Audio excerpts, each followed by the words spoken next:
As far as goals are concerned, anything in particular that you're striving for now through the balance of your career?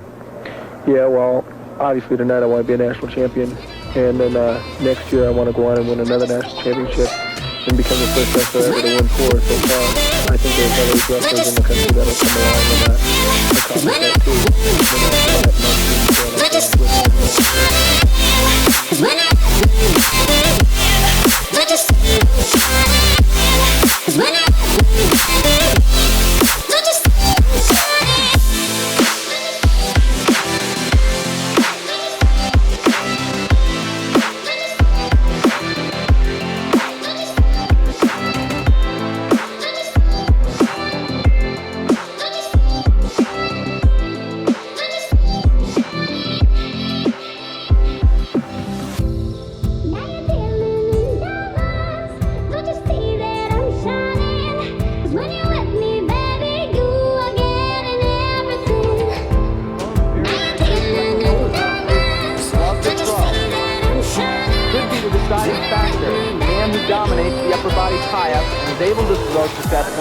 Could be the winner.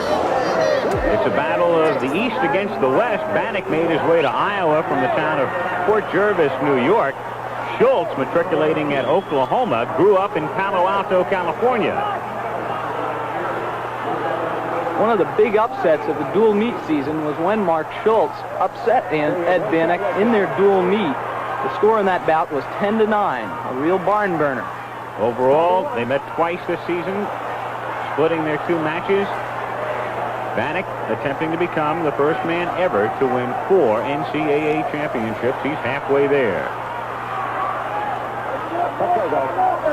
About a minute into the first period. Still no scoring as they are feeling each other out at this point. There are 3 Banachs on the Iowa wrestling team, Al. They're quite a wrestling family from Port Jervis. There were 14 kids in the family. And that's quite a place to get some competition in a family of that size. Brother Lou was the NCAA heavyweight champion last year, but lost last night in the semifinal in that weight class. Banach in black of Iowa, Schultz in red of Oklahoma. Still no scoring thus far. There's an attempted throw by Schultz. Banach catches him on it, keeps him on his back. A takedown and a near fall, 4-0. Banach on top. Schultz coming out the side, gaining control. There's a reversal. Beautiful reversal to make the score 4-2. And outside the circle, they'll come back to the middle. So 4 quick points for Banach, but then Schultz with a beautiful reversal to make it 4-2. Ed did a very good job of countering that throw. He didn't let Mark Schultz get the momentum, get the motion going backwards to complete the throw, and ended up getting 4 points out of it. A good counter. And an escape for Ed Banach to make the score 5-2. The Hawkeye leading by 3. Under a minute to go in the first period. Neither man seems concerned. They're back in that chest-to-chest position. They both are confident here. There goes the throw by Schultz. 2-point takedown, and they're counting back points. That's 2 more points, a 4-point move in essence for Schultz, who has turned a 3-point deficit into a 1-point advantage with 24 seconds to go in the period. He did a nice job controlling that position, putting Banach to his back. That's one of the few times we've seen Banach on his back. 6-5 with Schultz in the top position. Single leg here. Banach doesn't seem to be moving real strongly from the bottom position. He's trying to stand up, but Mark Schultz seems to be controlling the action. Out of the circle with 8 seconds. In a very exciting first period. Schultz on top by 1 point. Banach is coming up off the bottom with a stand-up again. He's running out of time. 3, 2, 1. And that's the end of the first period with Дэйв Schultz leading 6-5. Let's take another look at this 4-point throw that gives Mark Schultz the lead. He gets Ed Banach pushing into him, moving into him. That gives him momentum to hit this throw and get the 2-point takedown. But here's the crucial point.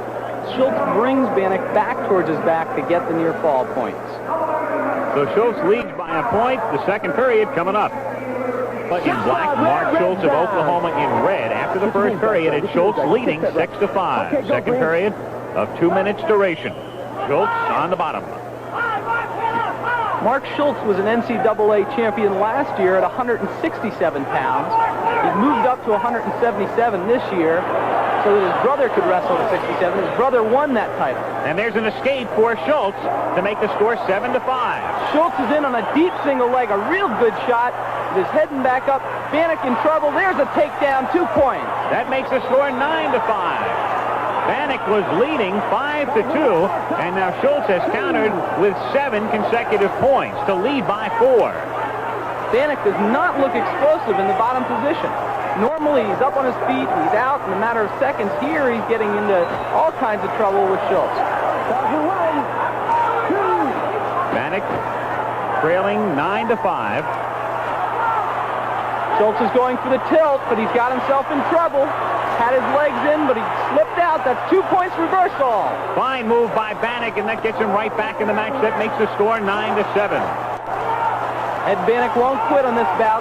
He's going to wrestle all the way through the bout. 7 minutes. He's got a bar arm and trying to turn Mark Schultz. He can turn him. He can tie it up. This by far the best action in the final round in the NCAA championships. Schultz on top 9-7. Just over a half minute remaining in the second round, and that's an escape for Schultz to make the score 10-7. He's up by 3. Banach was running that bar arm, and he just got a little high. It was easy for Schultz to slip out right there. Here they are in the chest-to-chest position, a very dangerous spot. We've seen some throws before. Just at the edge. Oh! And out of the circle. No scoring there. 12 seconds remaining in the period. Schultz almost had another 2-point takedown, and you notice he's dominating the upper body position. This is crucial to win this bout. He's going for the upset. He's not afraid to wrestle Banach up there. And the second period is over with Schultz leading it by a score of 10-7. And not only that, he has a big riding time advantage. There's Dan Gable, the Iowa coach. And if he can maintain that 1 minute advantage, that will mean another point for him at the end. Now we start the third and final period. 2 minutes. The 177-pound title at stake. Schultz leading by 3.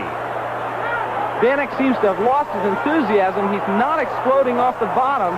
This is going to be a real problem. He's got to get out from the bottom and get some control. Here he's almost out.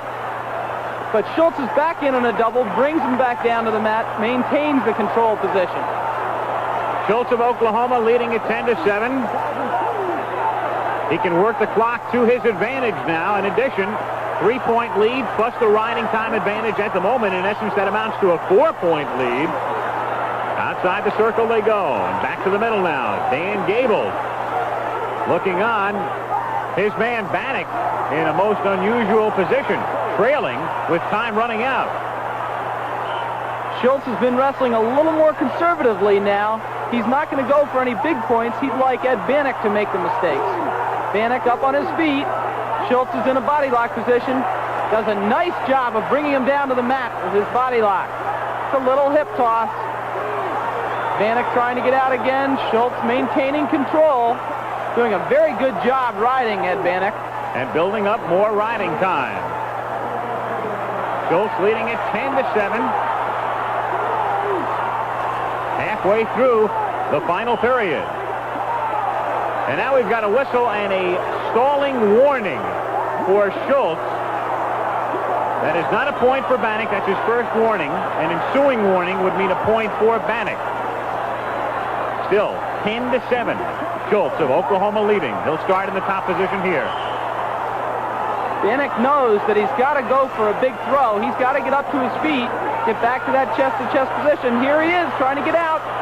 He's up. He's almost out. He's got to clear the hand off his back. There it is. 1-point escape. An escape for a point to make it 10-8. So a 2-point difference now with half a minute remaining in the bout. If there's a throw here, this will decide the bout. Either way, there's Banach going. Schultz counters, bringing him back. He's got the takedown and back point. That's the big one for Schultz. He's going to get 3 back points out of that. A great move, in essence. 5 points total for Schultz. He now leads it by a score of 15-8, and the reign of Ed Banach is just about over. As the seconds tick down, it is Schultz of Oklahoma defeating Banach and celebrating with a backflip. And with the riding time advantage tacked on, the extra point there, the final score is Schultz 16 and Banach 8. Schultz did a great job completely dominating the bout, both on his feet with the throws and on the top position where he rode Banach. A big win for Mark Schultz. There's a happy young man. And for Ed Banach, champion as a freshman, champion as a sophomore, runner-up now as a junior. Let's take a look at that last throw. Was just beautiful. Banach was going for the throw. Here he has momentum, but he doesn't clear Schultz through again. Schultz brings him back, gaining control right there, and then goes on to sink a deep half and hold him on his back for 3 points near fall. And that showed up the match right there. Somehow, after 7 minutes of intense competition, Schultz able to pull off a beautiful backflip. And Mark Schultz right now. Mark Schultz, a great win. You did what people said couldn't be done. You upset Ed Banach, a 2-time champion. Now you've joined the ranks of 2-time champions. What do you think of the bout? I am so excited. I can't believe it. It's like a dream. I can't believe it's true. Did you think both you and your brother could win the championship this year? I didn't know. I just hope for the best. Well, a great weekend for the Schultz brothers, but a very frustrating one for the Banach brothers, as Lou lost last night in the heavyweight semis, and Ed tastes defeat today. We'll be back in Ames, Iowa. Oklahoma still bearing down on Iowa State in the battle for second. Ed, that was really a tough loss. Your road to 4 championships ran into a big stumbling block. What do you think about the bout? Running it over in my mind right now, I didn't follow my coach's strategy or my strategy at all. I shouldn't have tied up so much with him, and that's how he got all of his points. I should have shot more and tried to keep control the match for my own fault. The upper body throws seem to be crucial in the bout. I think you could say he beat you in the upper body position. Do you think you can work on that? Do you think you can beat him next year if you meet him? Yeah, I do think that he handled me pretty well.